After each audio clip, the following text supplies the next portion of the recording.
Hello everyone, আসসালামু আলাইকুম। আশা করি সবাই ভালো আছেন। আজকে আমি মজাদার বিফ বিরিয়ানি করে দেখাবো। আর এই বিরিয়ানি কিন্তু আমরা কম বেশি সবাই পছন্দ করি। বিরিয়ানি তৈরি করা যে খুব একটা কঠিন কাজ তা কিন্তু নয়। আর আজকে আমি এই যে রেসিপি দেখাচ্ছি এটা কিন্তু একদমই আমি আমার মতন করে তৈরি করেছি এবং আমি আশা করছি আপনাদের খুবই ভালো লাগবে। আর যারা যারা আমার রান্না দেখছেন তারা অবশ্যই আমার চ্যানেল সাবস্ক্রাইব করুন আর পাশে থাকা বেল আইকন প্রেস করে উপভোগ করতে থাকুন নিত্য নতুন রেসিপি। সবার প্রথমে আমি মাংস সব মশলা দিয়ে মেরিনেট করে রাখবো। এখানে আমি গরুর মাংস নিয়েছি 1 কেজি। এখানে কিন্তু আমি মাংস হাড় এবং মাংস মিক্সড করে নিয়েছি। লাল মরিচের গুঁড়া দিয়ে দিচ্ছি 1 টেবিল চামচ, ধনিয়ার গুঁড়া 1 টেবিল চামচ। সব ধরনের গরম মশলা আমি মিক্সড করে রেখেছি এখানে, ওটা আমি এখন দিয়ে দিচ্ছি।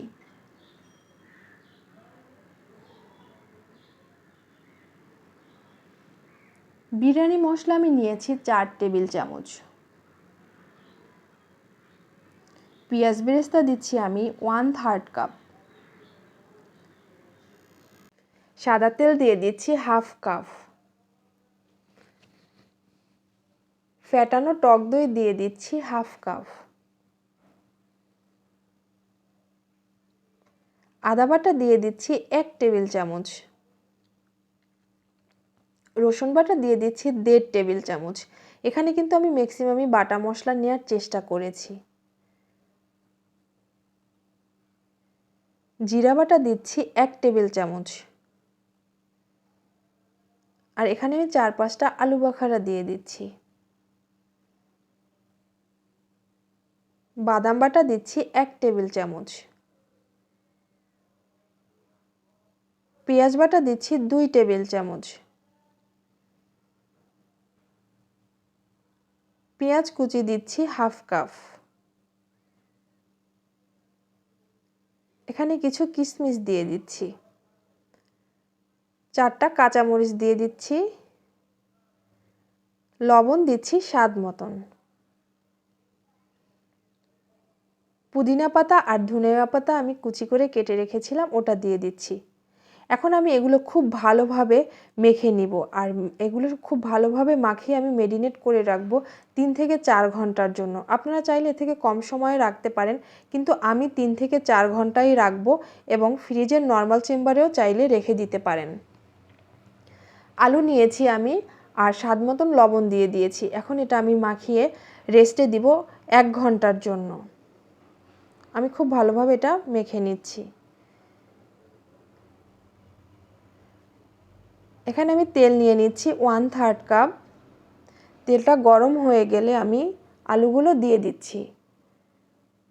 আলুগুলো এখানে দিয়ে আমি খুব সুন্দর করে ভেজে নিব এবং চুলার আঁচ একদম কমিয়ে ঢাকনা লাগিয়ে আমি খুব ধীরে ঠান্ডায় আলুটা ভেজে নেব, যাতে ভেতর পর্যন্ত খুব ভালোভাবে সিদ্ধ হতে পারে। আমি ঢাকনা লাগিয়ে দিচ্ছি আর চুলার আঁচটা একদমই কমিয়ে দিচ্ছি। আমার আলুর কালার অলরেডি চলে এসেছে আর ভেতরটাও খুবই ভালোভাবে সিদ্ধ হয়ে গিয়েছে। এখন আমি এই পর্যায়ে আলুগুলো তুলে ফেলছি।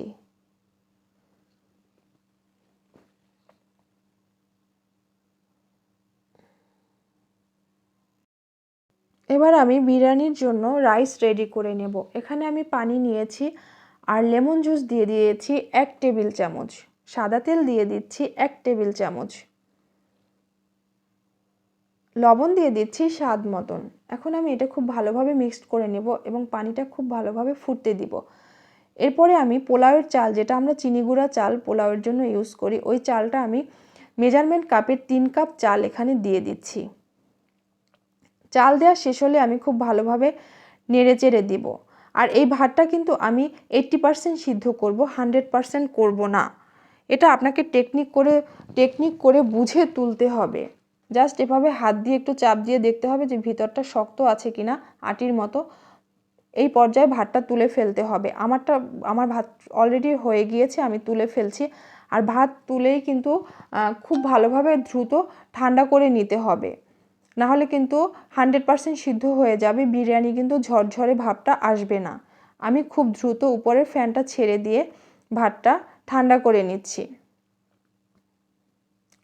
মেরিনেট করা মাংস এবার আমি চুলায় বসিয়ে দিলাম এবং চুলার আঁচ কমিয়ে দিয়ে আমি ঢাকনা দিয়ে মাংসটা সিদ্ধ করে নিব। এ পর্যায়ে আমি কিন্তু কোনো পানি ইউজ করিনি, একদম এ থেকে যে পানিটা বের হয়েছে তাতেই কিন্তু মাংস অলরেডি সিদ্ধ হয়ে গিয়েছে।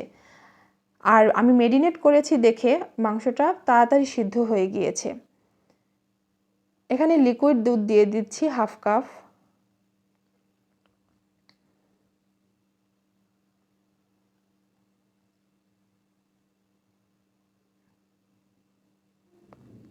টেস্টের ব্যালেন্স আনার জন্য আমি একটুখানি চিনি দিয়ে দিচ্ছি, আর স্মেলের জন্য দিয়ে দিচ্ছি ঘি।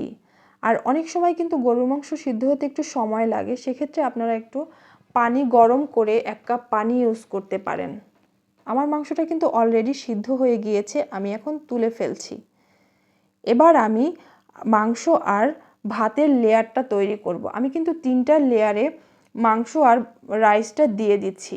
এখানে আমি একটু ঘি ব্রাশ করে নিচ্ছি পাতিলে, যাতে তলিতে না লেগে যায়।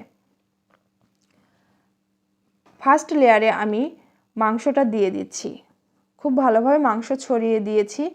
এবার আমি রাইস ছড়িয়ে দিব। আমি কিন্তু সেম প্রসেসিংয়ে 3টা লেয়ারই করে নিব। রাইস অলরেডি দেয়া হয়ে গিয়েছে, এখন আমি আলুগুলো খুব সুন্দর করে সাজিয়ে দিচ্ছি। একটুখানি কাজু বাদাম দিয়ে দিচ্ছি, আর দিয়ে দিচ্ছি কিশমিশ, সাথে দিয়ে দিচ্ছি বেরেস্তা,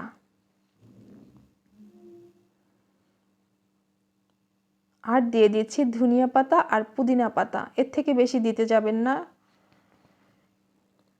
ঘি দিয়ে দিচ্ছি আবার।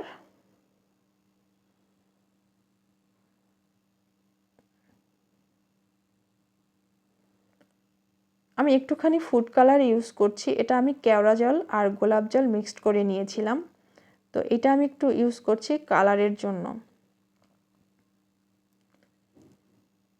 আমার অলরেডি 3টা লেয়ার কিন্তু হয়ে গিয়েছে। আমি কিন্তু সেম প্রসেসিংয়ে 3টা লেয়ার করেছি। এবার আমি এটা দমে দিব। চুলায় একটা তাওয়া বসিয়ে দিব এবং মিনিমাম 20 থেকে 25 মিনিটের জন্য চুলা একদম লো করে আমি এটা দমে দিব।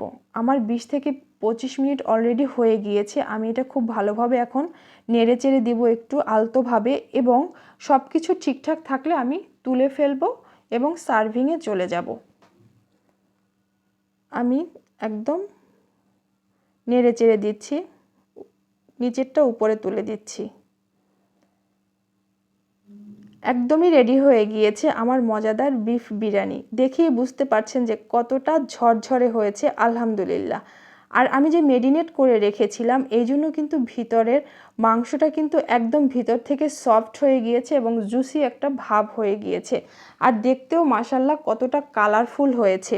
আর আমার বাসার সবাই কিন্তু আমার হাতের এই বিরিয়ানিটা খুবই পছন্দ করে। আর আমি আশা করছি আপনাদেরও আমার এই রেসিপিটা খুব ভালো লেগেছে, কারণ আমি কিন্তু খুব সহজভাবেই রান্নাটা করেছি। আর যদি ভালো লেগেই থাকে তাহলে অবশ্যই আমার চ্যানেলে একটা লাইক, কমেন্টস আর একটা শেয়ার কিন্তু অবশ্যই চাচ্ছি। সবাই ভালো থাকবেন, আমাদের জন্য দোয়া করবেন। আল্লাহ হাফেজ।